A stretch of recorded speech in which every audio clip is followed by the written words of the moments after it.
I'd like to call to order the regular city council meeting. Before we move to the Pledge of Allegiance as usual, I did want to take a minute to acknowledge a community loss today. We had a high school student who unfortunately passed away over the weekend. There was a drowning incident out in Bolton, so I just wanted to have us take a moment of silence to acknowledge this loss. The student's name was Padam Tawari. So if you could all just please.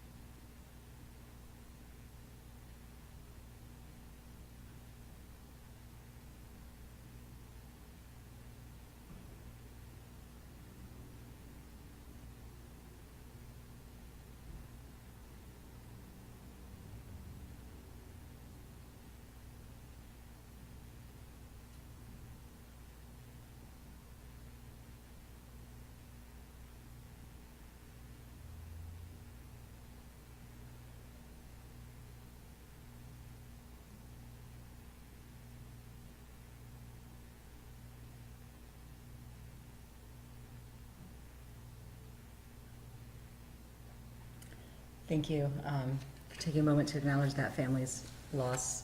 Our friends at the school are also helping to support them. If you could all please join me for the Pledge of Allegiance led by Deputy Mayor Hal Colston. I pledge allegiance to the flag of the United States of America and to the republic for which it stands, one nation, under God, indivisible, with liberty and justice for all. Thank you. Sure. Our next item is the agenda review. Any questions, concerns about the order of operations from the public? All right, so next up is public comment. This is the time for anyone, member of the public who wants to make a statement about an item that is not on the agenda. If you have a comment about an agenda item, we can wait till that section. I believe we have a public comment. And please feel free to come up.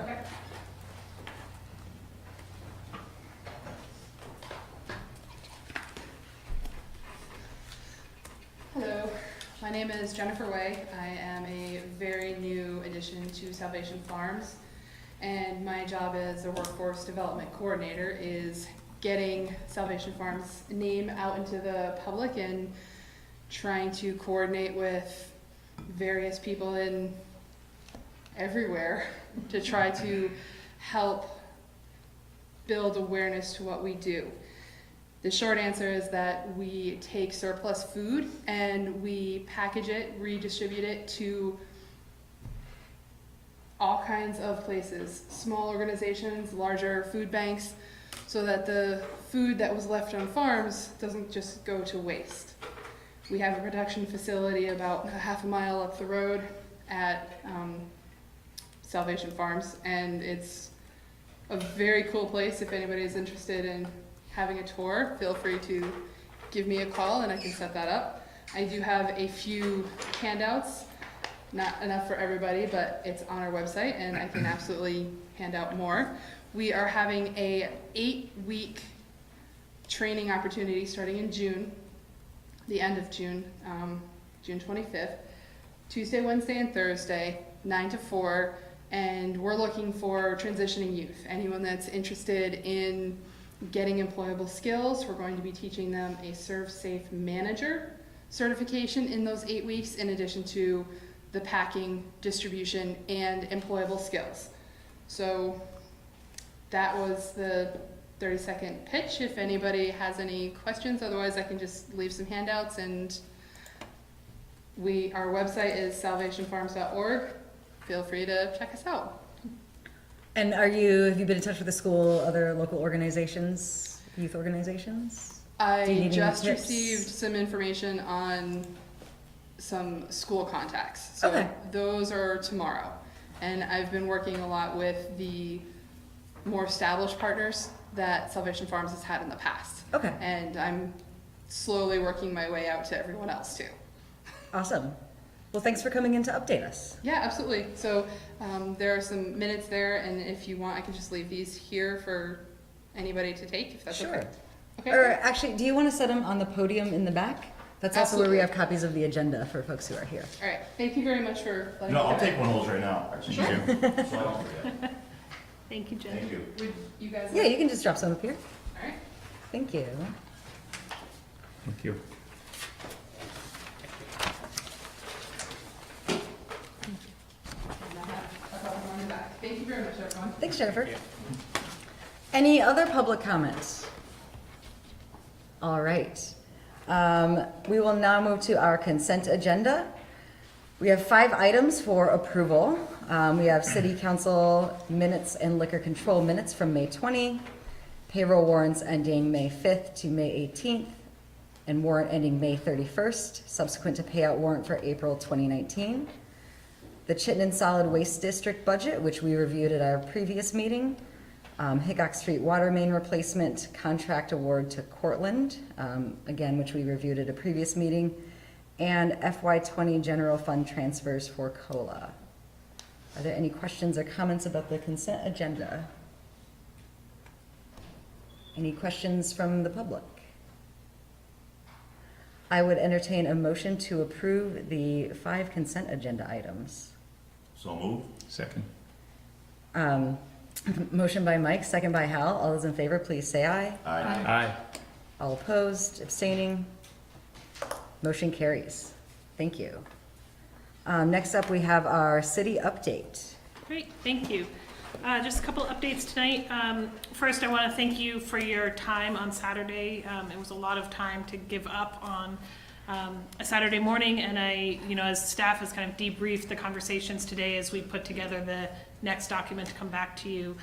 This is about our FY or our 2019-2020 policy priorities and strategies. We thought it was a really useful conversation and heard some good guidance from you all that was helpful to us in thinking about how we move forward. So just wanted to thank you again for giving up your time on a Saturday. You will hear more about this in the next couple of weeks, but we're excited to share that the pool construction mobilization will start this week. So people will start seeing contractors out on the site. We are hoping to have an official groundbreaking the end of next week. So John is coordinating with the contractor on that, as well as members of the pool committee. So we're hoping to get a time that as many people can come as possible. It's a really exciting, big step for the city. 2 quick updates on our tax increment financing district. The Vermont Economic Progress Council, which is the part of state government that oversees the implementation of TIF, was here on Friday and did their annual audit. It was great to have Abby here. Angela had done a bunch of preparation for her, and they had very minimal questions, so we anticipate that rolling out soon. Additionally, the state auditor's office, as required by legislation, does full TIF audits on a periodic schedule, so about every 5 years of one's TIF district. They recently completed the St. Albans TIF audit, statewide audit, which you may have seen in the news that was released last week. We are next on the list. So the state auditor and his team will be here next Tuesday, meeting with myself and Angela and the mayor to kick off that audit process. And there may be, through that process, there may be times we come back to you all with updates or action items that are needed as part of that audit. We did receive additional comments on the tree ordinance today. So it is not on your agenda today. This is an ordinance you approved at your last meeting. We do recommend that you hold another public hearing to take in those comments at your June 17th meeting. So that will be forthcoming on your upcoming agenda. A couple of development updates. So the permits for the main and mansion project, both the lot consolidation and the actual zoning permits for the building, have been issued and appealed. So those will be heard by the Development Review Board on June 19th at a special, it's a regular Development Review Board meeting, but a special night to ensure quorum. So it's the Wednesday of that week, not the Thursday of that week. And that will be televised by CCTV as well if people are interested. And then the permits were additionally issued for 211 through 225 Main Street, which is the former Fodang location, that series of smaller buildings. And the appeal period for that project ended today without appeal, so that project will be moving forward. A couple of fun events coming up this week. This is our first Winooski Wednesday of the summer session this week on Wednesday night, obviously. The band is called Everyone Invited, and it will be from 6 to 9 in Rotary Park. We really keep your fingers crossed for good weather and hope people come out to that. Additionally, the Chittenden County Solid Waste Rover, which is the household hazardous materials rover, where they go around and have community collections, will be down at the OCC from 9 to 1 this Saturday for people to bring in their hazardous waste. Last weekend and next weekend, we had the first Winooski Artists Market in Rotary Park. So it was a little rainy yesterday, but we're hoping for better weather next Saturday at that event, or next Sunday at that event as well. So it's Sunday from 12 to 3 in Rotary Park, and those are local artisans coordinated by Wishbone Collective. June 13th, so before your next meeting, there will be a joint Planning Commission, Public Works Commission meeting to receive and discuss the preferred alternatives for the East Allen Scoping Study project. So that has been about a 6-month project where the consultants funded through CCRPC have worked with an advisory group on developing creative solutions for improved pedestrian and traffic control along East Allen Street. They've come up with some alternatives, and they're presenting those at this joint meeting on June 13th here at City Hall. And then I may be stealing the mayor's thunder on this, but on Wednesday, there is a delegation from Winooski, including Heather and the new Downtown Winooski director and the mayor, going to the statewide Downtown and Historic Preservation Conference in Montpelier, which is the 20th anniversary of that annual state conference, and we're really excited to have such a strong delegation going, especially given the new leadership at Downtown Winooski and the mayor's coming on board and conversations around historic preservation in our community. So those are my updates. Thank you very much. Thank you. Next up, we have council reports. Can I start with you this time, Mike? Sure. I braved the weather on Sunday and went to the farmer's market and the Rotary Market, and I tell you what, it was pretty interesting. There's some really good vendors and some nice items down there, really priced well. And there's also beer there, so people could have some interest to go there. They had some music that was going on. It was very tasteful. I want to applaud those people for hanging out the whole day, or the 3-4 hours that they were there. Also, another thing is I went down to the waterworks, and they had their canopy up that we approved, and their canopy is clear, so it lets all the light in. You can see the river. And because it was raining, they had the flaps down, so it was full. Everyone in there seemed like they were enjoying themselves, and that was really neat. Nice. And I also just want to bring up one more thing, that we had a passing of a Winooski resident last Friday. It was George Gamlin, who did 60 years of service with the firefighters, a Winooski firefighter. And I think George is going to be missed in this community, and I know we said it at June 1st at our meeting, but I'd like to let the public know, especially because the TV, Channel 17's here, in case people haven't heard, which I'm sure every Winooski resident has heard by now. But George is going to be very missed in this town. And that's all I have. Thank you, Mike. I actually don't have any updates to share. Thank you, Amy. I have a couple. Since our last council meeting, I attended 3 commissions. So the Housing Commission had their regular meeting, continued to work through the the Housing Trust Fund policy guidelines. Spent this last meeting digging into down payment assistance. I think there's still another meeting before they finalize their recommendations for those policies to us. The Planning Commission continued to review some minor regulations they had been looking at, and then had a discussion about the key areas they want to focus on, which we discussed at our Saturday meeting, at the strategy and priority meeting. So that was about historic preservation, parking, and then some general form-based code updates. And then I attended the Community Services Commission meeting. So last year, we engaged a consultant with the Community Services Department to help develop a framework for how we are deciding what programs to implement, how we are making sure they are meeting the needs of the community, they're inclusive, how are we evaluating their efficacy, how are we having more equity in the way that we're funding things.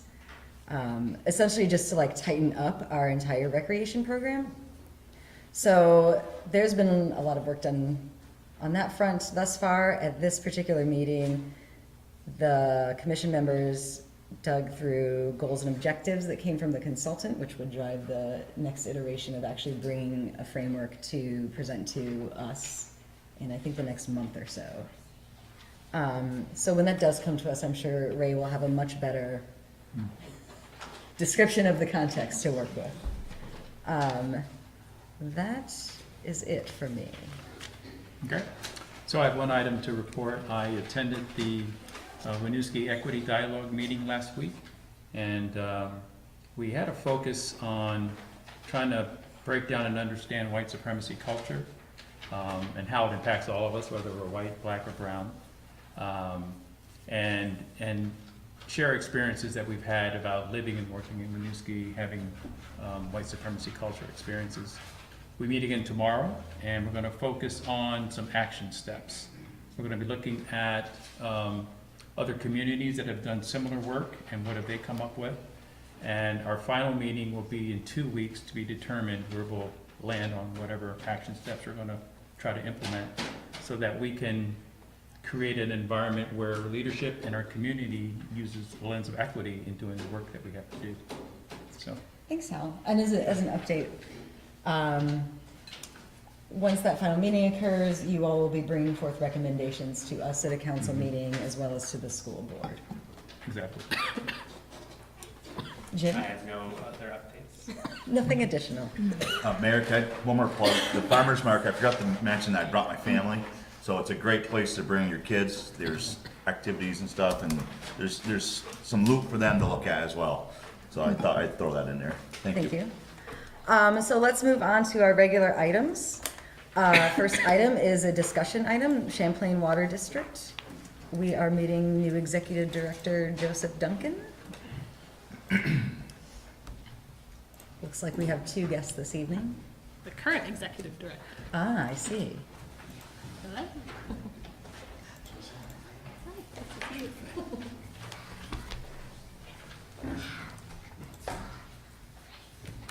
Good evening. Welcome. Well, I'm Jim Fay, President General Manager for Champlain Water District. I have been with CWD since 1977. Will be retiring June 28th, and I'm here tonight to introduce Joe Duncan. Some of you, I think, I think I sat here, 20 some odd years ago, and I think Joe was in that group right there. But Joe is taking over as general manager on July 1st. He's been with CWD for about 3 years. Initially hired as our chief engineer, director of projects and programs. In the last 6 months or so, a third title was added as assistant general manager. Our board is the one that basically helped conduct a search and went through some interviews, and Joe definitely was the board's choice. Previously, he was with a local consulting engineer, a firm, and did an awful lot of work all over the state of Vermont, but a lot of work particularly in Chittenden County, water, wastewater, and stormwater. So very experienced, and looking forward to retiring and then turning the helm over to Joe. Go ahead. Thank you. Yes, looking forward to filling Jim's shoes after so long. It's quite he's left it in very good shape. So we'll look forward to moving that forward, working with Jesse, but also we work closely with John Choate. Very familiar with him and his staff over there, so we'll continue that relationship going forward of open dialogue between the two of us on making sure that we supply you with the water that you need, and that if there's any issues that come along, we can help work through it all. So looking forward to carrying that. And as Jim said, Winooski is near and dear to me. I think it was 15 years ago that I stepped down off the board. I want to say it was January of 2004. So I was on the council back in the day, well before this roundabout came about. So yeah, it's good. I love always coming to Winooski. Haven't been here in a little while, so I look forward to continuing in this position, serving the city of Winooski. So happy to answer any questions that you may have. I understand you probably have a full agenda, but happy to. Well, thank you both for being here.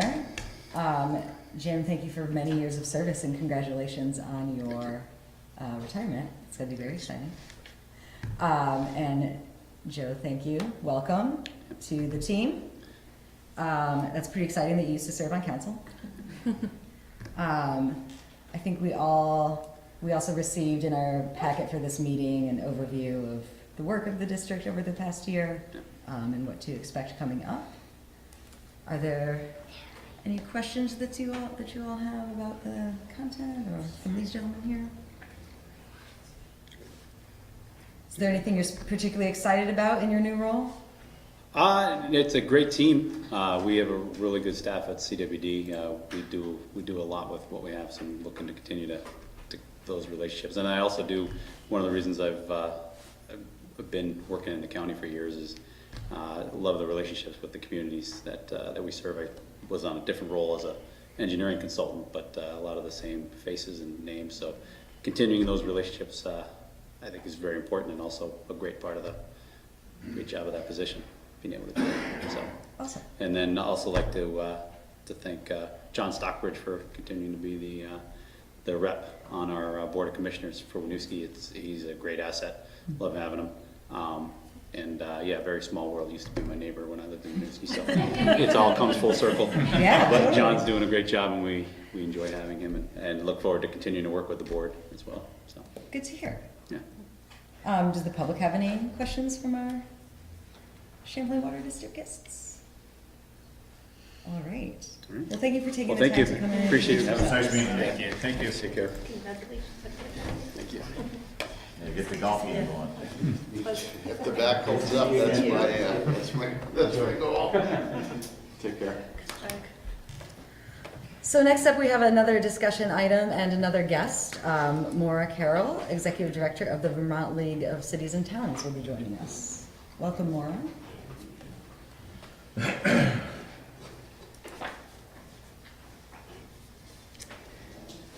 Good evening, Your Honor, members of the City Council. My name is Maura Carroll, and it's a privilege for me to serve as the Executive Director of VLCT. And I'm delighted to be here with you tonight. I've not had the opportunity during my tenure to come to the Winooski City Council meeting. So I did bring a packet for all of you about the materials that we offer at VLCT. And I wanted to just quickly go through what is in the packet. I won't spend time on anything in particular, but just to give you a flavor of some of the services that we provide. I know that Jesse sent you a link to our annual reports, but I have a hard copy of the annual report for VLCT as well as for Passive and Verb, our insurance trusts. Also, a packet about Passive in particular and why insurance services provided by the League are very different than insurance services provided in the private sector. And I certainly can answer some questions about that if you have them. Also, a copy of our most recent magazine, which just came out last week. You may have received it in the mail, but if not, there you are. We also just updated our whom to call list, so it gives you phone numbers for anyone at VLCT, with which you may have some issue that you're working through or you have questions for. So hopefully that will be convenient for all of you. We also have an item around our VLCT municipal policies, the policies that are adopted by the membership every year. Actually, we've just moved to a biennial adoption at this point, but it gives you an idea of what the membership has said to staff that they need to focus on at the State House and throughout the legislative biennium. We also have information about our municipal inquiry service. So if you have questions, legal questions about the work that you are doing, or questions about municipal government in general, we have 3 attorneys that are on staff, as well as a researcher and a water quality coordinator who can answer some very specific questions on those issues. We also provide on-site training that can be geared specifically to the needs of your community, and we're happy to provide that. There's also a listing of our workshops that we are providing in 2019. Some of them have already happened, but it gives you a flavor of what we provide each year. Also, professional services. We do have the technical assistance, as I mentioned, around water resources. We offer financial assistance if you have something that you want to dig more deeply into, or you would like a consultant to work with your staff to come through with financial information. And we also included a weekly legislative report, just an example of what we provide on a weekly basis during the legislative session. And I did put in, we had an economic development forum in March. We do those once a year. We had our 3rd one this year. Very well attended up in Burke, and we're trying to hold more of our trainings around the state. So they're not just in Montpelier or in Fairleigh or Rutland. So we're trying to move forward and be in places where if people can't travel the distance it is to Burke, then we have something in Bennington at another time, or Brattleboro, or Burlington, Winooski. And then our municipal calendar for 2019 and 20 is due to be delivered on Thursday. So you will be getting a copy of that, but I just put the last calendar in so you have an idea of the kind of information that we provide for you in the calendar. So I just wanted to touch on a couple of other things. First of all, we think that there is value in being a member of VLCT because it is a member-driven organization. The policies that are part of our organization are provided either through the membership, through annual meeting and voting on particular policies, or through board direction. And we're very fortunate to have Jessie Baker as a member of our VLCT board, and we appreciate how much we learn from folks who are on the ground, who have experience in local government, and can give us guidance about what it is you need and the kinds of resources we should be providing for you. We think it's a one-stop shop, and we have staff members who are experts in local government. Many have spent their entire careers either in league work or in local government work. So we think that's a real value to you as members, and hope that you use that whenever you need it. We do, as I mentioned, have legal advice that we can provide. We also have a team of advocates that are at the State House every day when the legislature is in session. We have a team of risk management services that provide claims advice and processing. We do all of our claims in-house, and we provide loss control. And the beauty of having loss control folks on our team is that they're totally focused on municipal risk control. So they're aware of the very specific items that are part of day-to-day operations in public works or in other areas of local government, and can give some great training, great advice about how to keep local employees safe. We also have, in passive, it's a member-owned organization. So the decisions are made around what the rates may be and what services are offered by the board, but also by the member local officials of passive and verb. And then we have an internal communications team that tries to produce information on a timely basis and get it to you as quickly as we can, so you're as well informed as possible about not only your own community, but things that are happening around the state and even around the country. We are members of the National League of Cities.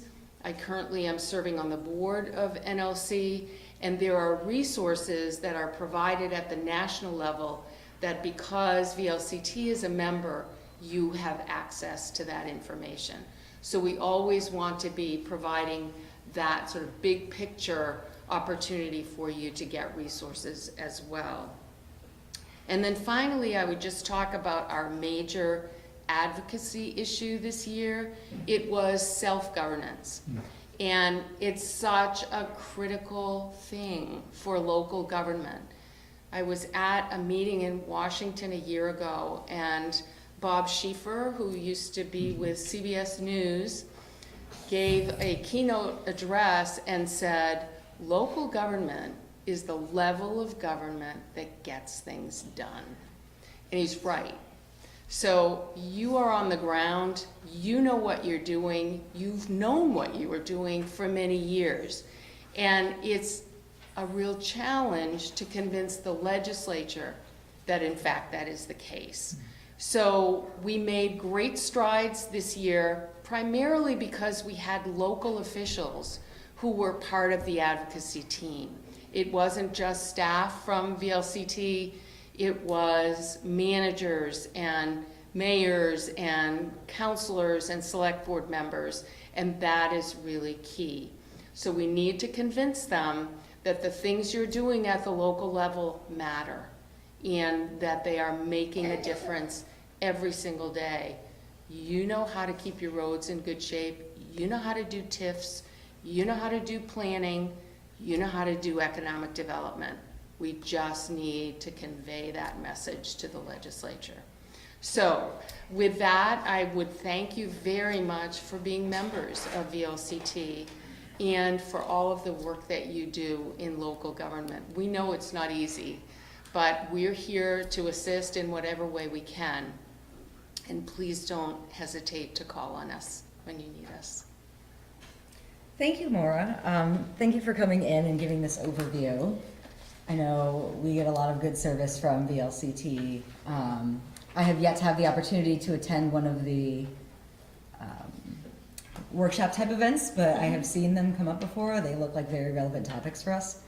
And I don't know if you all do yet, but the weekly newsletters that you have during the legislature are a really good way to be informed without having to read a ton of information. Right. So I found that very useful. Good. Did anyone have any questions for Maura today? I have a question. In addition to the local governance issue, are there other issues that rise to the top that you think are really important?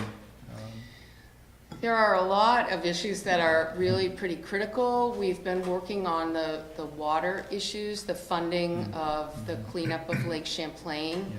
And it's been very difficult because our message has been, don't downshift all of those costs and administrative processes to local government. It is a statewide issue. It is not an individual community's issue. So we've been working on that.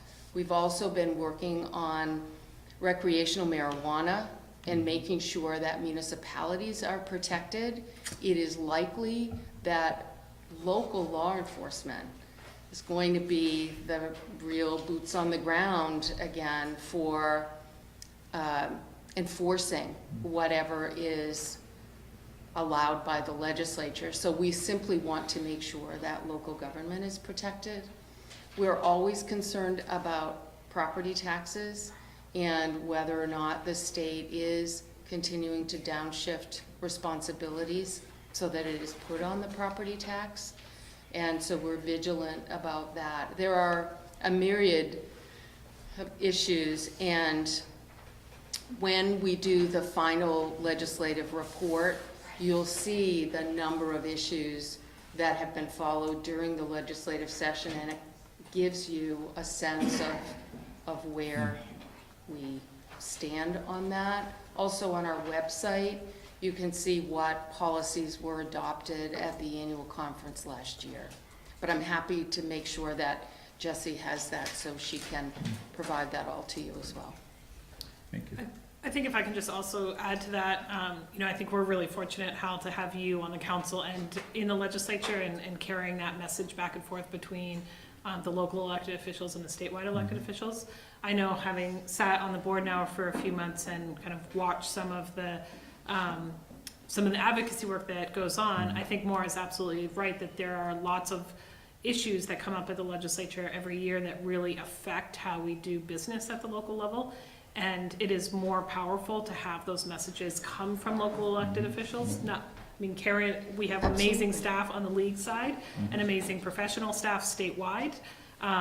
But if there is an issue for which you feel very strongly, especially going into the second half of the biennium, that you want to engage in through the league, Karen and Maura and their team do a really good job providing legislative briefings and scheduling testimony. So I encourage you to just keep that in mind and think about, as emerging issues come up that impact us, for example, the Montpelier charter change on all resident voting, there's something like that comes up that we want to have more of a voice in. I can help shepherd your voices to that table through the league as well. Great. And we're always grateful when there are local officials who are part of the legislative body, because they do start with some knowledge base that other legislators may not have. And we know that we've had some real allies working with other legislators to say, hey, let me give you some real world examples of what goes on locally. So we appreciate that. I would also acknowledge that there are a lot of cities and towns in Vermont, and so having a way to kind of unify some of those issues and concerns and coordinate across the board is incredibly important. And I think this happened before town meeting day. At the annual conference, we kind of get to weigh in on what we think are priorities via Jessie to take back there. And so that, I think looking at what you're focusing on in the legislature is kind of representative of, in a general sense, what the majority of communities in Vermont are concerned about at the local level. That's our hope. Yeah. Are there any questions from the audience? All right. No more questions from council? Well, thank you again for coming in, and thanks for providing this information and My the pleasure. services of Thank the you. LCT. It was nice meeting you. Thank you. Thank you. We got you. All right, so our next item is, again, an item for discussion about the noise exposure map and noise compatibility program. Would you like to Kick start? this off? Sure. So the mayor and I had a conversation last week. Obviously, last week was a very big week for our city and the airport, and with the arrivals of the F-35. At the end of the day, on Tuesday, the airport released the updated noise exposure map draft, which indicates that about 40% of our parcels, about 43% of our residents will be impacted within the 65 DNL line. There was then 2 open houses last week, one at the airport on Wednesday and one at the O'Brien Community Center on Thursday, and I believe you all were there at the OCC. And given that we are now in this 30-day comment period for the draft noise exposure map, as well as ramping up very quickly in partnership with the airport to submit the FAA grant application for the noise compatibility program, the mayor and I thought it would be a good idea to put some time on the agenda, both likely this meeting and the next meeting, to talk about your reactions, what we're hearing from the community, allow the community another opportunity to be heard, and then think about how we as a community or a group of individuals want to provide feedback to the airport, both on the noise exposure map and the noise compatibility program. So there are some ideas about how we could do that, but I think it would be best probably to start with just a conversation of what people saw and experienced last week, what your concerns are, what you want the mayor and I to go back and advocate for, and if you have recommendations on what that advocacy looks like over the next few weeks and months. And I think there might be some people here. I have a question for you, Jesse.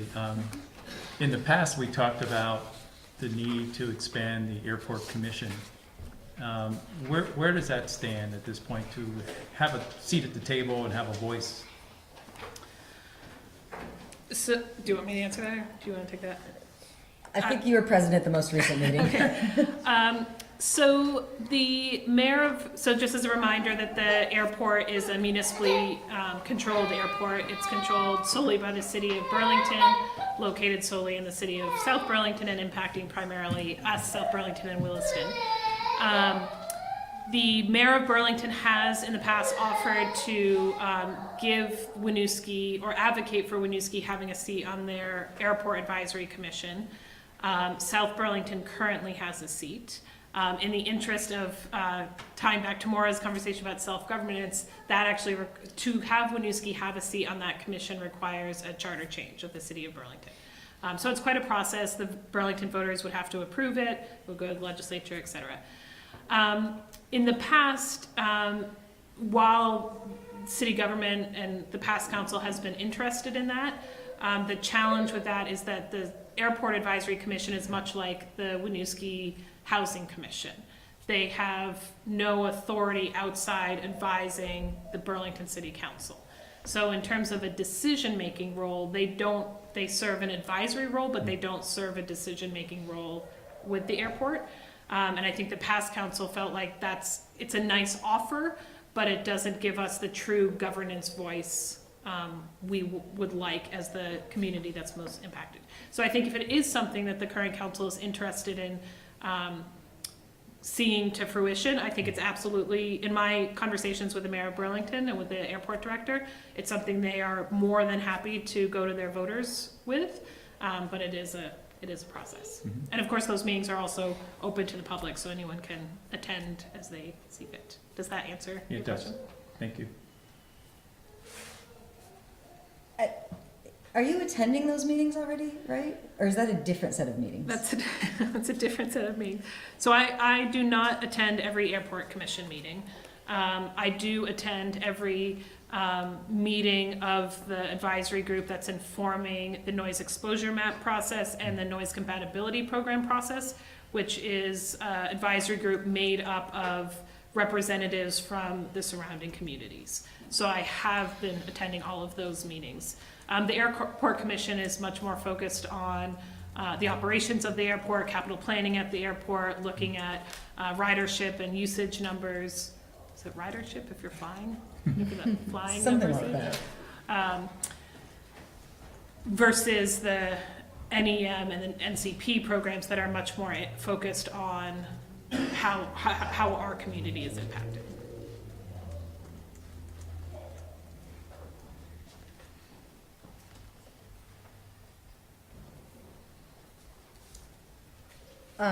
So I will say, having attended these meetings last week,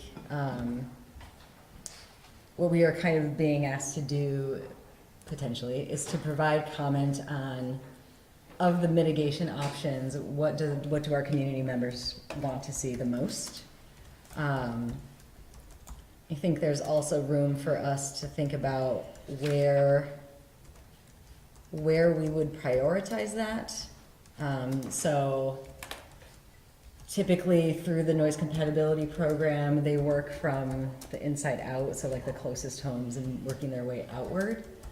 But We could ask them to prioritize our homes in a different way if we saw a different, if we were concerned about,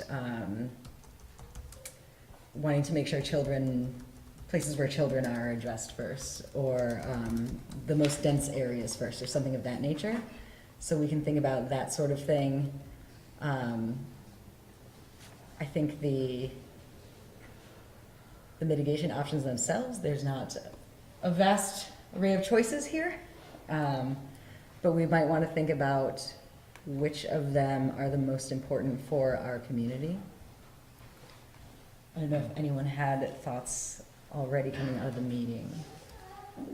I have a thought, and it's sort of a mitigation, but it's more of just a comment about what people were saying at those open houses, which is that a lot of these mitigation options aren't going to be available until much further along in the process. So, the F-35s are slated to come in September, and some of these insulation options won't happen for 12 to 18 months. So I know we received an email from a constituent asking, is there anything that we could do to demand that there's a delay before, or either a delay or speeding up the mitigation so that there's not this huge gap where there's nothing for the community. So just wanted to get folks' opinion on that. I think we can try to advocate, we can ask our congressional delegation to advocate for more funding. There's more funding, they can do more homes. We can also advocate for more priority on Winooski, because a greater portion of our city is being impacted, to maybe start there first. I think it's still gonna be problematic, like for sure, nothing will happen within the next year, and we will have jets here by then. And they are still predicting 10 to 20 years to complete this process. So that's where we would wanna lean on the congressional delegation to have them advocate for more funding for this program. That's something, I think there are different ways to address that, whether it be through this public comment or through other communications with our representatives. But I think that's a big concern that I certainly heard as well. I was looking for it here, but I can't recall what the municipal match requirement is for these programs. Is it 10%, 20%? So it's a FAA funding for NCP is a 90-10 grant, so 90% federal, 10% local. But I think it's very important to note that's not Winooski local or homeowner local. So historically, with all the that was a miscategorization in some of the press last week. In all of the FAA funding that's come in recently for NCP funding in our area, the 10% match has been covered either by airport funds or by City of Burlington funds. It has not been covered by the local homeowners or the municipalities that are impacted. So local is not us in this case. And I have never heard anything other than that the airport, likely through airport fees, would help fund that local match. I think it's also, well, just as a tangent for a quick moment, it's also important to remember that the airport as a city department of the City of Burlington is an enterprise fund, much like our water fund is an enterprise fund. So it's paid for not through the Burlington taxpayers, but through the fees generated by airport operations, which we all pay when we fly in and out of the airport. So it is technically our money that would be coming back to us through that local match, through our airport fees that are tacked onto our airplane costs, or through the carrier fees when they land at the airport. Does that answer your question? Thanks. I'm glad that you clarified that. I saw that out there and was realizing that was not correct information.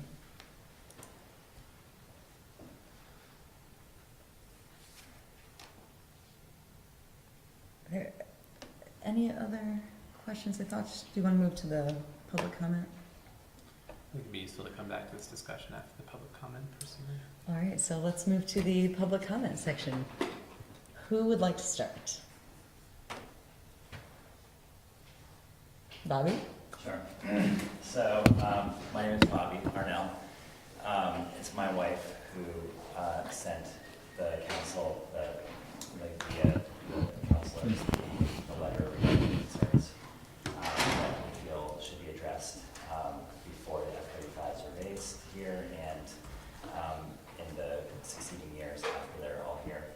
I think, so all of those are outlined in the letter already, which have been emailed to you.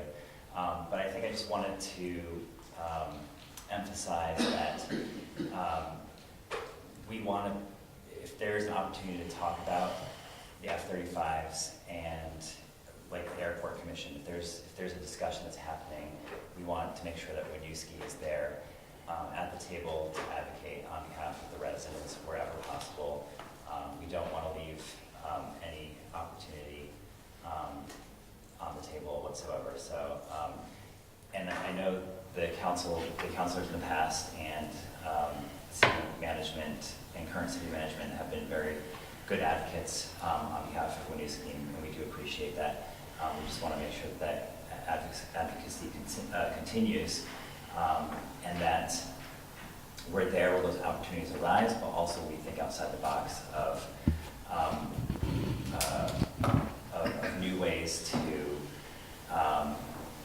support Winooski in light of these F-35s coming here, reaching out to our federal delegation, not just for like these federal funds that are coming in to mitigate sound, but also potentially to include funds for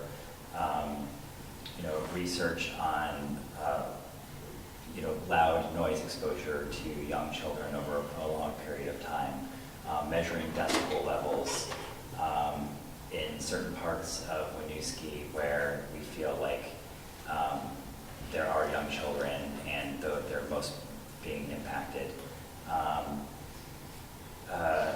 Something that I think is outlined in the letter, but I know there's funding that's going to be coming in for the next, it's going to be about 10 years before all this funding comes in for noise mitigation, but taking a close look at what entails accepting that money, whether property owners have to give up certain rights in the future if they accept those funds.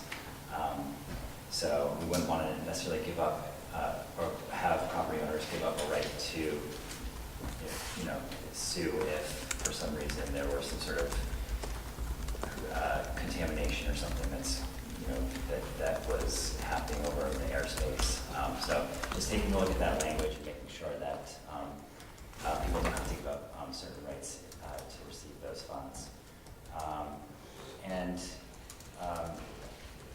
We just want to go into this with clear heads and advocate on behalf of residents as much as possible. So. Thank you.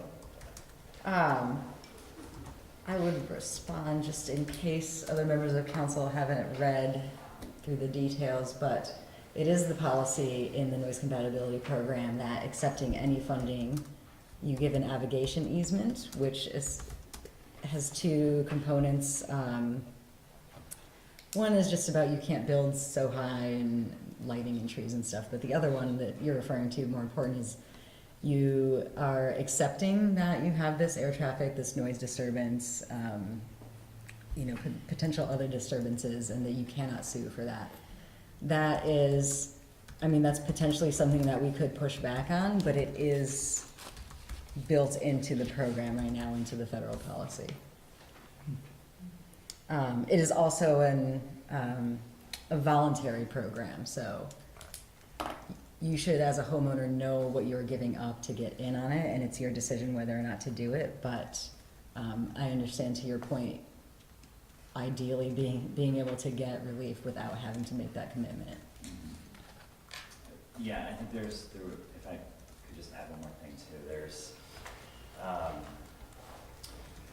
concern over, I think part of regarding that same program, there's a reimbursement for the fair market value of the house, and there's concern as to what that means when they say fair market. Is that fair market prior to the F-35s coming, or let's say market prices drop significantly over the next 10 years because of jet noise and planes, it's a fair market at the time of sale. I was reading about that, and I believe what it refers to is the fair market value being determined by a certified appraiser. So I do think that's something that I want to follow up on, is when is this determination made? What does that process look like? Yeah, there's more details in that, because it could be not just F-35s, but it could be just the economy in general. If the economy is not at such a good spot like it is now, market's gonna go down a little bit. So that might be another factor too into it. I would have to believe so anyway. Marguerite? I guess I just want to make like one suggestion. I don't even know if it's possible, and then I have one question. So the suggestion is, since a number of communities are impacted and the ability to meet with our federal legislators is pretty minimal. I mean, I know that we've tried. It seems to me there would be power in joining the 5 cities that are impacted, and the mayor is asking all 3 representatives to come, Leahy, Sanders, and Welsh, and so that we can advocate for more monies coming in faster for mitigation. I think that's absolutely crucial. And I think an advantage of that for them is maybe involve that League of Cities and Towns to help coordinate it, that it gives it a kind of power, that all these cities have come together, the mayors of those cities and the city councils are requesting that our federal legislators come and that they listen to our concerns about what we need in terms of mitigation, et cetera, and that be something that's public. I know many of us have tried to meet with Leahy and Sanders and others, and it's been difficult. But the power of the communities coming together with councils, I think, gives it a weight that it doesn't have for any individual person or group. And I'm not sure how far our letters get, no matter how many we write. So I do think that there's a power in that we should tap and take advantage of. My second is a question about the process. I know that at the hearings, that when they were doing, well, they weren't hearings, but when they were doing their little thing over at the airport in O'Brien, many people had questions. And will all those answers to those questions appear anywhere? And will all the statements that people made and comments that people made appear in a final report? And will we be notified about that? How will we find out about all those answers to the questions? I mean, there were questions I hadn't even thought of. What if a plane crashes and kills someone? Who's responsible for that? And, how's that handled? Blah, blah, blah. So I guess I know I still have some questions about what happens now. Many of us went to both hearings. Many of us wrote comments and asked questions. But there were so many questions both those nights that I'd like to see the answers to, the formal answers to, in some way, shape, or form. I can't answer this for sure, and I have been, it is on my agenda this week to get more clarity on the public comment process. I believe all the official public comments are to be included in the final report, but to your point about answers to questions that were asked, I'm not sure about that. So that's something we can follow up on. Thank you.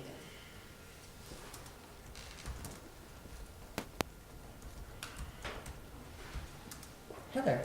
I'm Heather Carrington. I work for the city. I also live in the city. I'm also within the noise map. And my question is really a clarifying question in terms of the funding coming in. I've heard repeatedly that it will be years before the funds come. Is it possible for those to be reimbursement funds? So could there be a stopgap measure put in the interim, either by the state or the municipality, which could then be reimbursed by those funds? That is a good question that I will have to look into.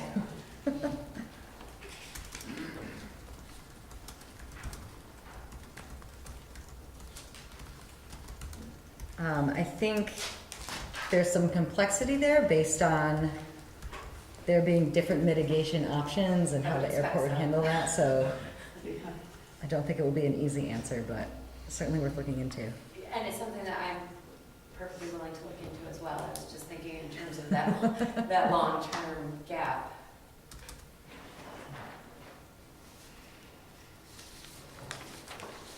Bob, right? Yes, I'm Bob Ackland, and I live in Winooski. I first off want to thank everyone who was responsible for organizing a special information session that Thursday night for Winooski, and for also sending out the postcards. I think that we're the only community that had something in addition to the Wednesday night one. And I think it's also interesting because we're right in the path, and so I believe that it served a great purpose there. And the thing that I wonder as a follow-up is there were some pretty basic questions. I know I got responses from the 4 representatives of the Air National Guard who were there, one of them being a pilot. I just asked the question, why is it that they have to fly so often? And he explained that there's a certain number of hours of training that are needed for readiness. And he said it's 4 days a week, 2 times a day, 1 in the morning, sometime between 9 and 11, something like that, 1 in the early afternoon, and then also 1 Saturday a month. And that was one question, and another was exactly how much louder is the F-35 than the F-16, because we all know how loud the F-16s are. And they bypassed that answer by saying, oh, there are a lot of different factors involved, the altitude, the weather, all of that. And all I said was, if everything else was the same and you just placed the different piece of equipment in that place, how much louder is it going to be? And they didn't have the answer. So what I'm suggesting is, could a fact sheet be put together that's an official fact sheet from the military saying this is what we have found? And I think those 2 items should be on that fact sheet, and then perhaps something about fair market value, and because a lot of people don't go to meetings. Both of those were well attended, but I think it would be very important to have that on the website of each of the communities in the area. And I do think also it would be really good to communicate that to the residents of Burlington, because it's Burlington's airport, and they're the ones in the city council needs to be aware that it's their airport, but it's our flight paths that we're dealing with. Yeah, this is certainly something that we can inquire. We did receive an FAQ from the airport and the Guard. Certainly it didn't include that information, so we can always go back and ask for more updates there. And I guess we can also consider where we're storing this information on our own website for ease of access. Thank you.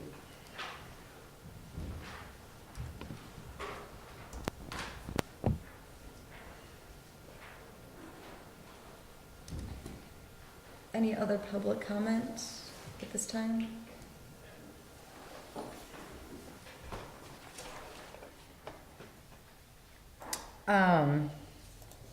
So something that I thought we should talk about is, essentially we have like 3 program options that they're including here: the sound insulation, sales assistance, and purchase assurance. Sound insulation being mitigating an existing home, the residents stay in there, there's no change in ownership.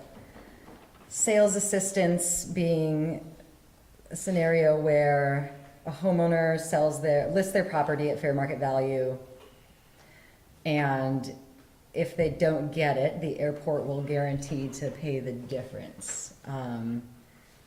I was reading through some documents in the technical advisory committee meetings. There's kind of a pro-con list there saying in this scenario, you don't end up with any vacant homes because people are in the home until it's sold.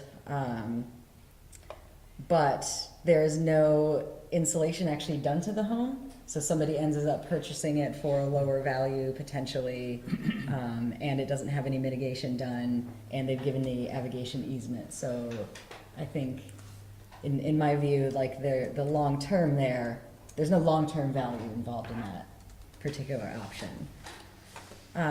The purchase assurance program being where the airport actually buys the home at the fair market value.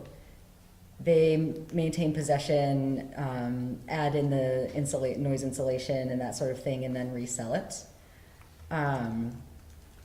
So in the scenario, you do have that long-term value in the house being mitigated for future owners, but potentially you have vacancies.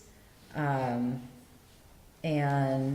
correct me if I'm wrong, but I believe I read that we as a city will not receive property tax on that property while it's in their possession. They used a phrase like ad valorem or something. I don't know about that. Yeah. I haven't heard that in a meeting, but that does not mean it's not the case. I can check on that. We should. I will look that up. I don't know if that's acceptable.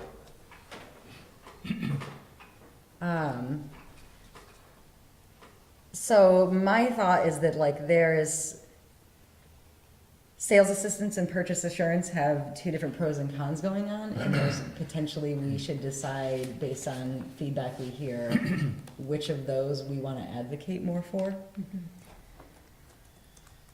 So I believe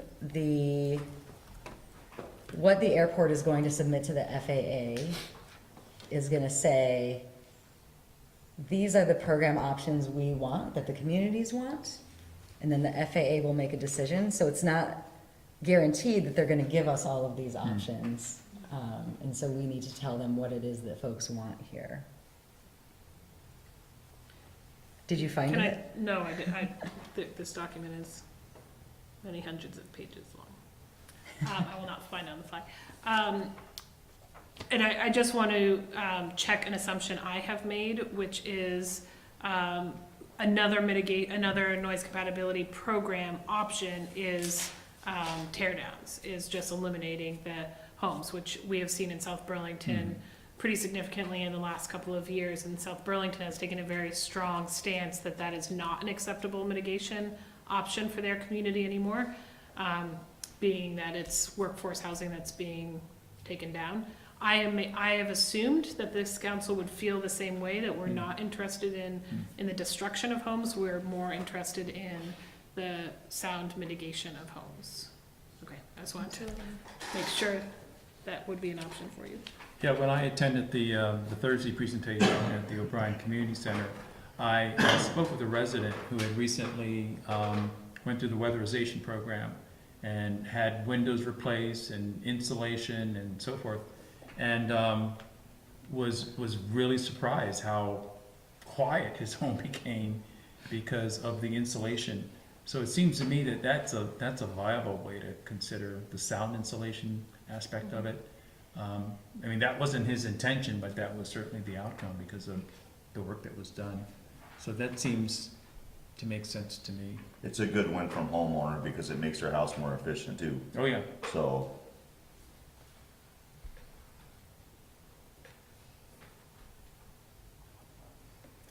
And just to clarify, is our deadline to submit our recommendation when the public comment expires on June 28th? Or when do we have to give them a decision? We should do it before then. Okay. Something that Jesse and I also talked about was when we put together an official comment to make sure that residents know about that and know how to provide their own public comment, because the more people we get, the more voices that weigh in, the more successful we are likely to be with getting a preferable outcome.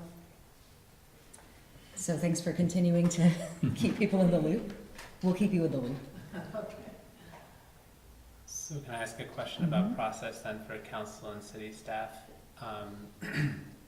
If your goal is to have comments, basically completed, commented on proposal in by before June 28th, we have one council meeting left between now and then, so the issues that we raise around these particular programs, how much fine tuning can we apply and how much kind of thinking about how these programs would be implemented needs to happen now. And I'm particularly thinking about there could be a mix of these programs that are appropriate for certain groups or segments within our society or within our city that such as like certain levels of income, certain history of home ownership that maybe moving harder, certain barriers to movement such as inability to pay closing costs. Like there are other factors that could keep people from being able to leave and take advantage of programs that others can. So how much time do we have, or how can we figure out fine tuning? Do we need to have that done now?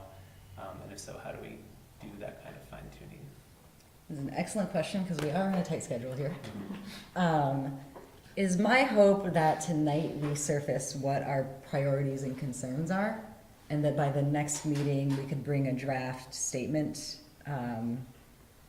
We do potentially have a special meeting to set the tax rate where we could actually maybe approve whatever that statement is if there are more changes that we need after viewing it, which there will probably be. We also are working with South Burlington to see what they're putting forward, so that we can find if there's alignment there to have a more unified voice. So we can easily have a draft statement by next meeting. We just need to today think about what are the priorities and concerns that we have. Which, to your point, yes, I think absolutely some combination of programming is required here. It's not going to be one size fits all. And thinking about what are our, I guess, demographic or area concerns is important as well. So what I was saying earlier about, you know, are we trying to prioritize certain areas of the city or certain types of families or homes is an important question. Right, would the map deter that, or determine that though? I mean, that's the most direct flight of all the aircrafts. So that is how they typically do it. But if we as a community think we need to address this for children first, or for denser areas, or for low-income areas who have less options of their own, we could advocate for that. That doesn't mean they're going to do that, but we could advocate for it. I mean, I would recommend advocating that we prioritize areas with children first. I think that should be one of our higher priorities. There should be one criteria ranking proposals that got done first. And I like your idea, Heather, some sort of stopgap if that was a potential, especially for homes with young children. I think that has multiple knock-on lifelong benefits that we would want to try and make use of.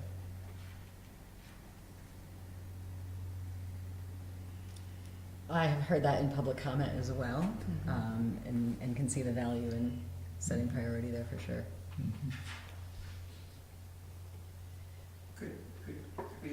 The map showed that St. Francis Xavier is definitely in the big noise area. The Winooski school is a little bit Correct. It's farther outside out of those. that. But there were several areas where children congregate that aren't on those maps. Centerpoint School wasn't on that map.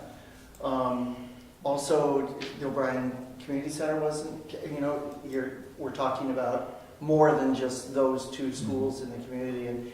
And also, Marguerite reminded me that there are a lot of home daycares. You know, there are a lot of places where pre-kindergarten children are going to be at. So, but I also think that it would make a real statement that we're concerned about the welfare of our children. It was great seeing your daughter here today. It's hard to sit through meetings when you're young. So that is something, is we need to get those other buildings on the map. We talked to the airport staff about that. I had Centerpoint noted. Heather, do you have access to know where home daycares are located by chance? I can find out. They're licensed. Oh, Ray does, okay. Well, it'd be the licensed ones that we can find out. It's the Right. private ones we have to to do some inquiring about. Yeah. They would not be hard to find. No, just listen to the kids. Well, and that's the other thing to keep on remembering. We listen for the kids because the kids are outside playing, and all of these mitigations are going to do nothing for kids who are outside playing. And I do think we still need to keep on reminding people. The other thing I think isn't such a bad thing to remember is how toxic an F-35 with stealth technology is when it crashes, because there will be crashes with F-35s, and let's hope that they're not going to be in any populated areas. But we had heard that when there is a crash, it's a square mile that has to be evacuated, which is just under the size of our city. A square mile if there's a crash. And you know, even though this isn't about noise mitigation, I think we still have to keep on remembering what we're talking about with this kind of military equipment. It'd be all aircrafts though too.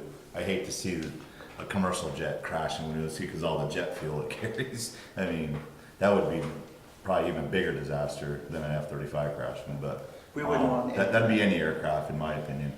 And I think there is something to say about kids playing outside. But I did when the F-35s did take off last week. It took them 1 minute and 20 seconds for them to get out of our airspace. So it's not like it's 5-10 minutes prolonged noise. It's a minute. So, and once, it was really weird too, is once they left the airspace where I live on Bellevue Street, it seemed like the noise kind of stopped at a certain point. You didn't hear them anymore.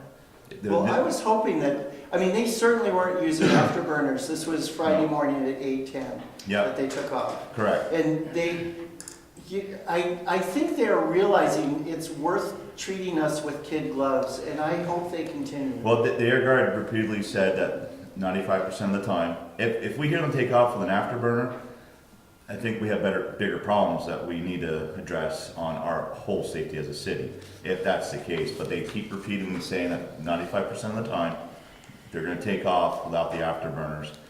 And it was totally a different noise than the F-16s. And, I'm not a professional sound person, but I do believe that they weren't that much loud. They're not 4 times louder than the F-16s like that people are stating. They weren't. It's a different sound for sure, a little more bellow. But like I said, it took about 1 minute, 20 seconds, maybe 1.5 minutes for 4 of them to clear our airspace. So, I hear motorcycles go through that. Yeah. When 5-6 motorcycles go by, they take longer to get through, especially if they're Harleys. They're a lot louder. So I think that has to say something too. The amount of time it took them to get out, and we'll see what happens, right? I would acknowledge that people experience sound differently. Yep. Me personally, I found the F-16s incredibly disruptive. My husband doesn't notice them that much. So it's definitely different depending on the person. Correct. And where you live. Where you live, yeah. Yep. I want to ask one quick thing about the mitigation choices.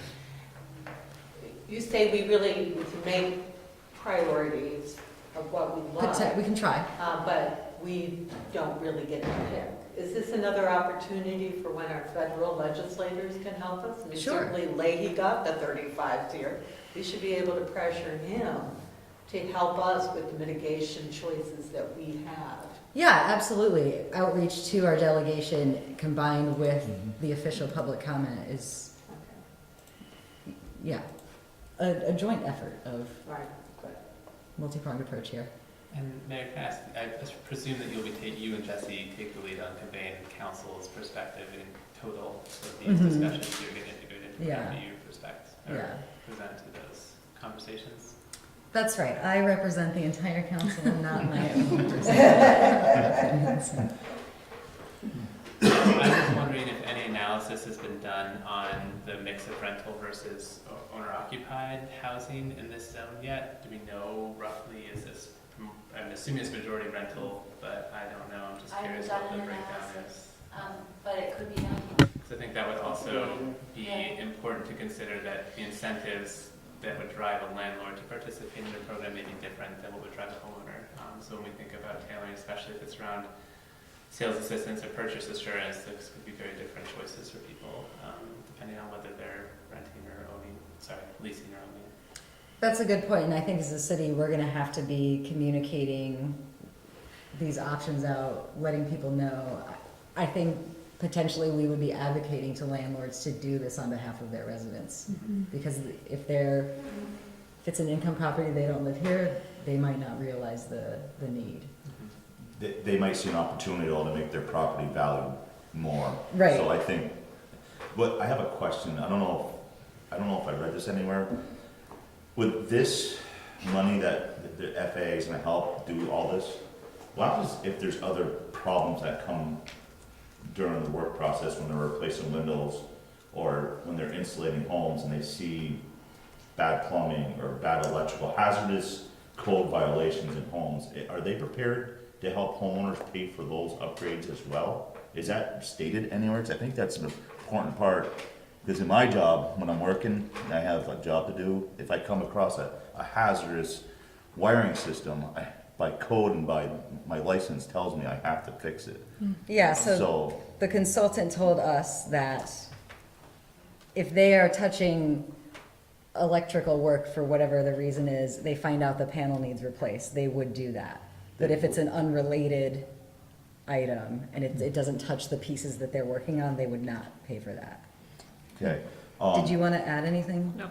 Well, the other thing I want to bring up to date too, this has to be, especially if it's a commercial property or a triplex, because state permits will have to be issued for this work. And the state permits will not be closed out if the inspectors go through the homes and they find a problem, a code violation. The homeowner will have to fix it before the permit gets closed out. So I think there's some literature there that we have to make sure that the homeowner's protected and not having to spend money out of their pocket for something that was supposed to be not a gift, but an upgrade for them. And I hate to see a homeowner have to spend out of pocket because of a hazard in order for them to close a permit out. Because when they have an open permit, they can't sell their home. I believe they can't refinance their home.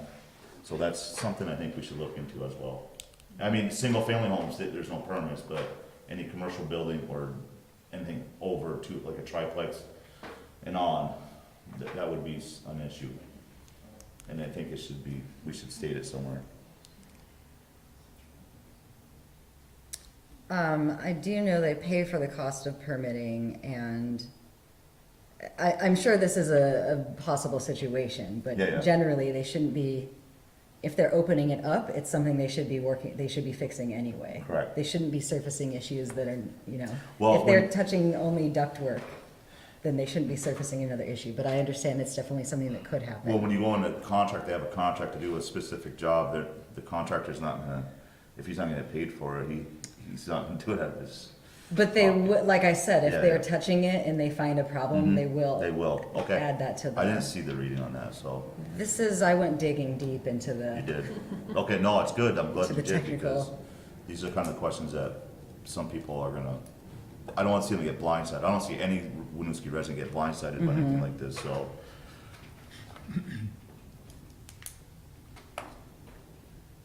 any other thoughts about area or, I don't know, which housing we would like to prioritize?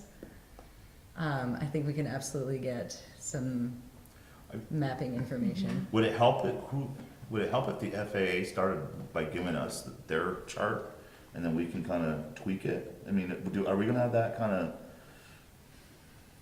capability? No, so what we would say is we want to prioritize homes with young children. This is how we want to work Or it. community spaces where children are. They would determine the order, the property owner would have to apply anyway. It's not like we'd be saying you do this one and then this one. So we're really we're trying to basically inform their policy with our Perfect. values. Cause I kinda see them doing it as like a block by block. Potentially. But since Winooski's not a very, I mean, it's a square mile, so it's not like they're gonna be traveling an hour to go from one job and then go back, travel another hour to another job. Jim, did you have a question? Yeah, I saw you thinking. I just have a lot of concerns about sales assistance and purchase assurance for what our town could look like in 8 years if there's a combination of people selling and not ending up with homes that are mitigated or places that just never get sold because no one wants to purchase. Kind of along to the point that you made, Al, I think that there's a lot of value in the sound insulation as we've been discussing this. And the other thing I wanted to surface, and that this is totally outside the power of the NCP, so I just think we just need to keep an eye on the school and how that's, hopefully the bond vote will allow them to successfully mitigate. My child's a 6-year-old in kindergarten, and I asked her what it was like at 8:10 in the morning on Friday. She said it's like someone was here yelling at me, and it was like they were whispering. And so that's how she experienced that inside the school at takeoff without afterburners. And so I don't have her permission to tell that story, but I tell it anyways, to say that she then went on with her day and it was fine, but that was her experience. And like for me as a parent to hear that was challenging, and we don't have any mechanism here to address that issue. And so I know the school's going to be thinking about it and working at it hard, but if there's anything in these conversations we have with our legislators to push that issue as well through other means, that would be really wonderful to see the city support. See, this, isn't the Winooski School District, aren't they outside They are. they're outside the decibel, that's my concern too. Yep. But they are doing, I think, a full, I believe that bond, that all the windows are getting replaced in that whole school. So now they might have some power to say, this is the window we want.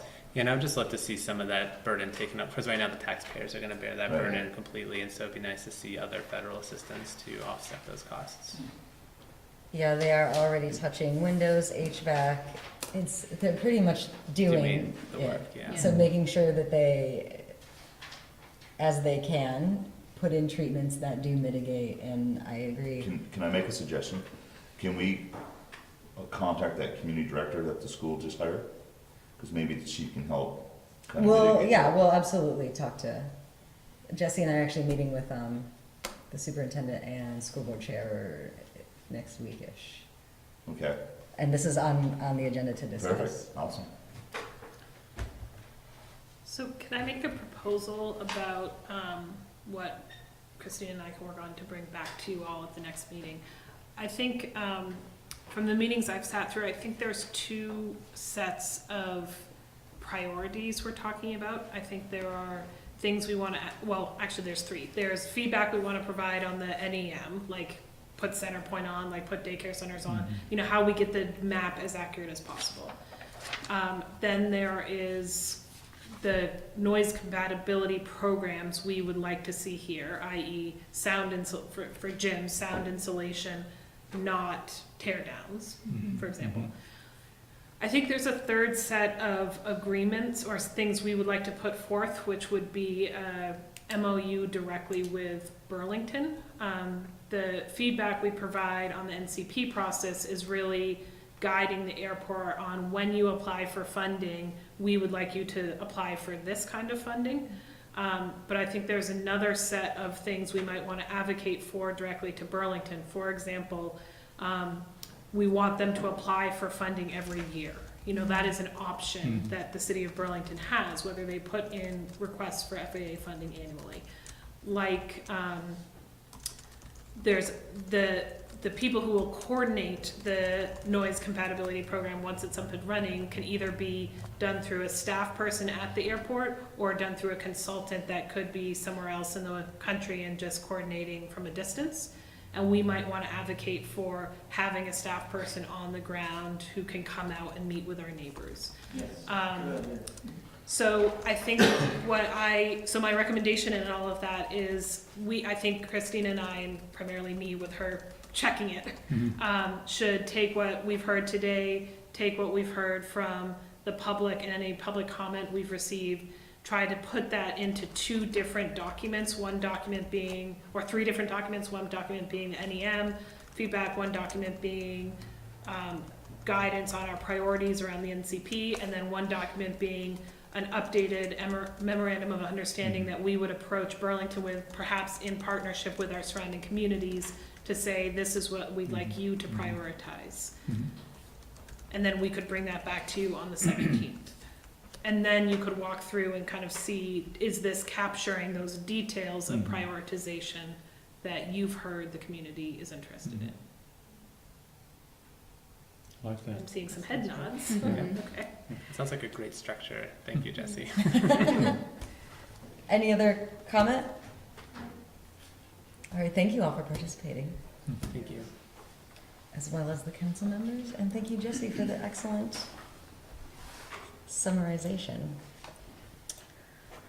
Should we move to our final regular item then? Approval item for O'Brien Center leases for Vermont Works for Women and Community Health Centers of Burlington. I thought we already did this. There have been many O'Brien lease items. We haven't voted yet. I think this will be the last. Okay. How's everybody doing? So 2 final leases here to present tonight, and these have been back and forth with legal reviews, and that's why the delay here in getting them to the table. But Vermont Works for Women and Community Health Centers of Burlington. So 2 large tenants for us at the O'Brien Center, 2 tenants that have been there since we've had management of the facility, and as a result, some interesting history, I think, on both sides. So I'm going to start with Vermont Works for Women, if that works for you, and then we can talk about the details there and then move to the Community Health Center one. We'd like to mention too, Jen Oldham, the director at Vermont Works for Women, is here as well. She and her team have been awesome to work with throughout this, and I think for all of us, unwinding a lot of agreements that were made before any of the people unwinding them were at the table has been an interesting process, but it's been a really, I think, amicable and positive one so far. So we talked about some of these pieces when we had brought leases to you back in early May that we were here with the first batch. But wanted to again just reiterate with the Vermont Works for Women lease, in addition to sort of the basic details of the lease that are included here, there's an amortization schedule which goes well into the future, and that's based on the initial construction costs of the space that Vermont Works now resides in. They built that in 2008 at their own expense, and the city basically agreed to pay out over time through a rent relief program that cost. So as you see in the details of that lease, that agreement goes well into the future. I believe it's 2051 that we are looking at now as an expiration date there. You know, it's, again, I think an attempt was made in this round to cut that shorter. When we first started looking at this, it was 2062, it's 2063. So we were able with Vermont Works to work to bring that time period down a little bit. But I think for you know, really reasons of the financing and the accounting on Vermont Works for Women side, there weren't a lot of options that were available to us to really truncate that amount of time. So we felt like this was a good arrangement in terms of the amount of rent relief that we're going to continue to give them into the future, and then the, you know, again, cutting 10 years off that commitment. So are there questions about that amortization schedule? I think hopefully Angela and Suzanne from Vermont Works worked a lot on those member details, but hopefully those, as laid out, made sense. But I just wanted to maybe, while we're on that piece, ask if there were any specific questions. So did you increased the relief in order to shorten the payback term? Is that what you just said? More or less. So Okay. the rent. Angela, why don't you come up? Yeah.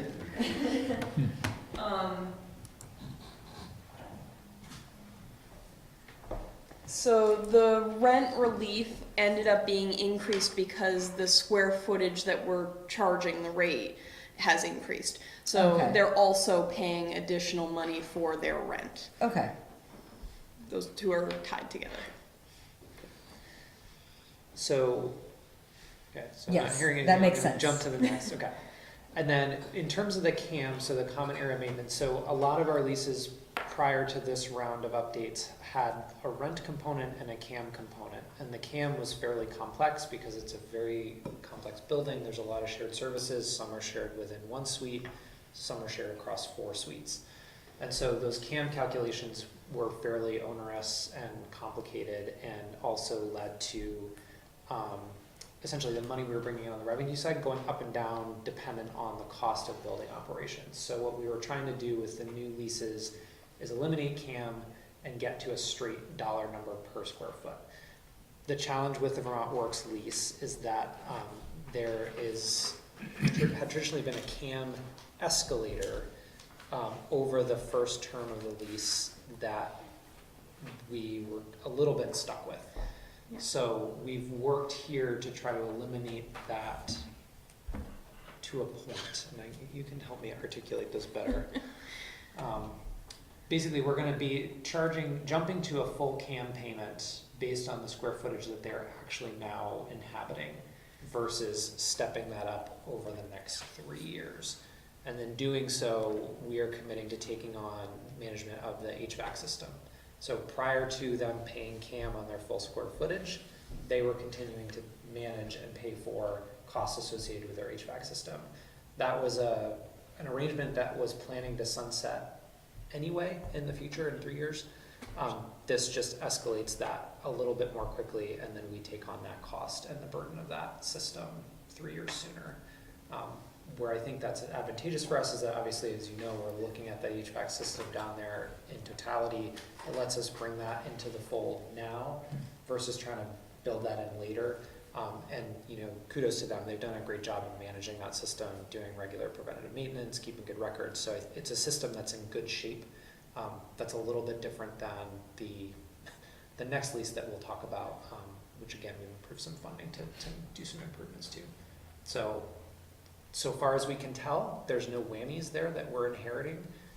Obviously, as anyone who owns property knows, that's a huge risk. It's a risk. Yeah, and in addition, we've eliminated the complicated calculation that was being used to determine what the CAM would be. CAM is now a flat dollar amount that was roughly equivalent to that prior calculation that will increase on a fixed basis into the future.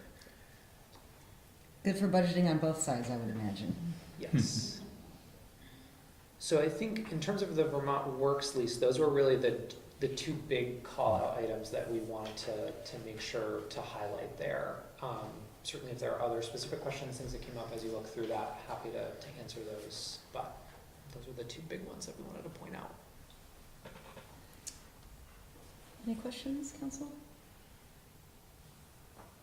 Is there any downfalls to what we're doing here on this? I mean, Yeah, I think if we sign this lease and the HVAC system breaks tomorrow, then that's an right. expense that we are taking a risk on. I think I think in 3 years, based on the original agreement, that's what we were looking at anyhow. So this kind of escalates the time where we are responsible there. But again, I think it also has some benefits for us in terms of building wide at HVAC functionality and getting that into a system. This will keep a long-term tenant happy, and so it's pretty much a win-win.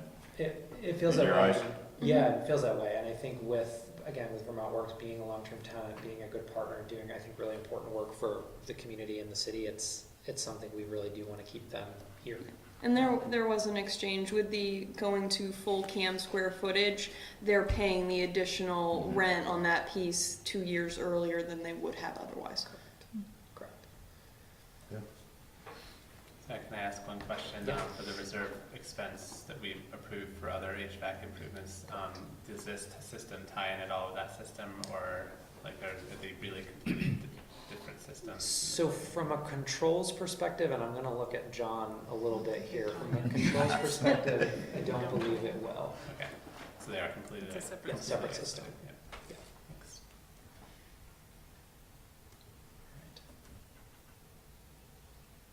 All right, talk to us about your next Community Health lease. Center of Burlington. So another interesting scenario here. So they were tenants of this building prior to, and I should say they, Winooski Family Health and Vermont Dental Care were two nonprofit agencies that were tenants of the O'Brien Center building before the city owned the building. So they were initially tenants of Pomerleau.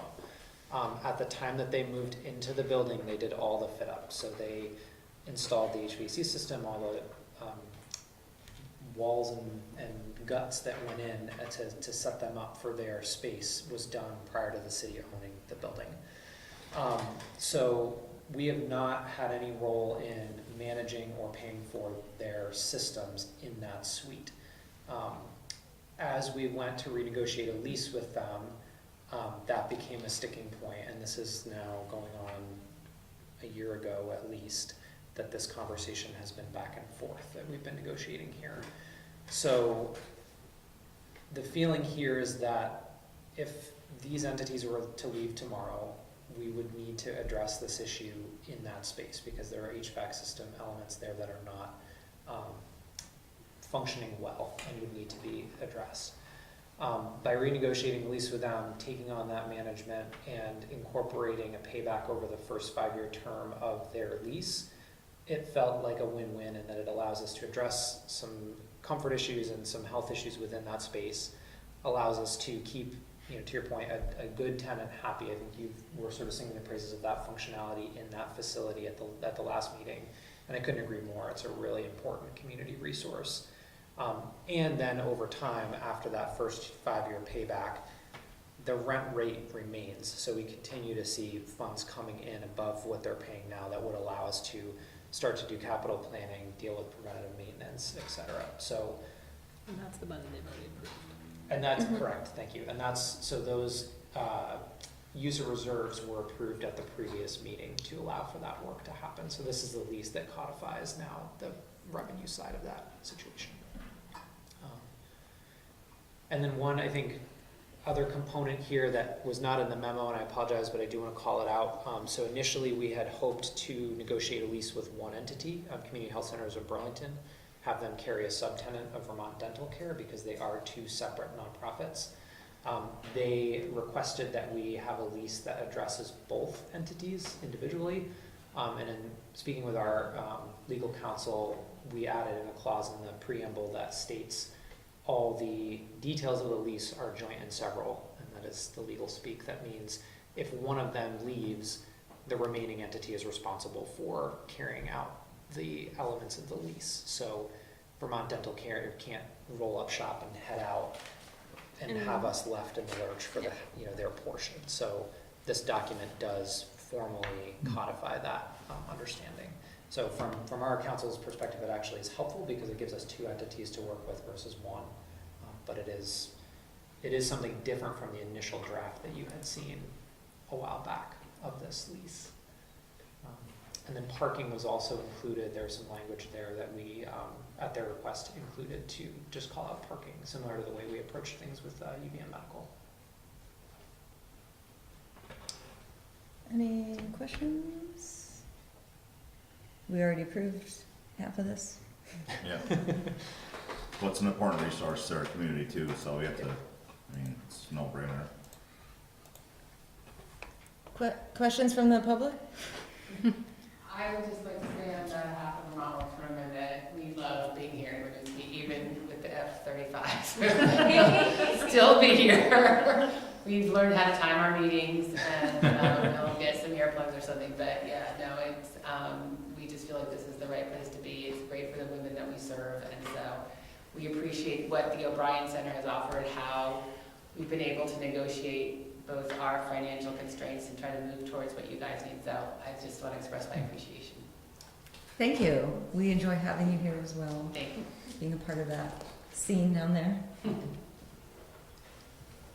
All right. If there are no other questions, I would entertain a motion to approve the lease documents so long as the final versions remain in substantial conformity with the documents reviewed, and authorize Jesse Baker, the city manager, to negotiate ministerial and non-substantive changes to the documents, and when complete, execute them on behalf of the city.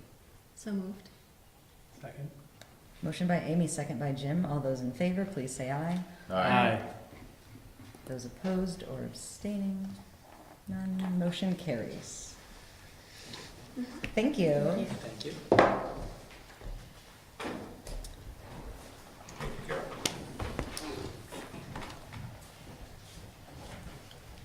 Okay. Thus concludes our regular items. There's three of them. I now move that we enter into an executive session to discuss, into an executive session pursuant to 1 VSA 3131B, labor relations agreements with employees and specifically AFSCME, as well as executive session pursuant to 1 VSA 3132, the negotiation of real estate purchase or lease options related to Lot 7D, and invite Myself and Julie for the AFSCME one, and John Rauscher for both. Jesse Baker, John Rouser, and Julie Holbird with us. So moved. Second. Motion by Hal, second by Jim. All those in favor, please say aye. Aye. Motion carries. We will move into an executive session. We will only discuss the executive session items. No other business will be discussed. And we will return to this room solely to adjourn the meeting. So there will be no other business discussed. Excellent. Let's do it. Get our signatures out of the way.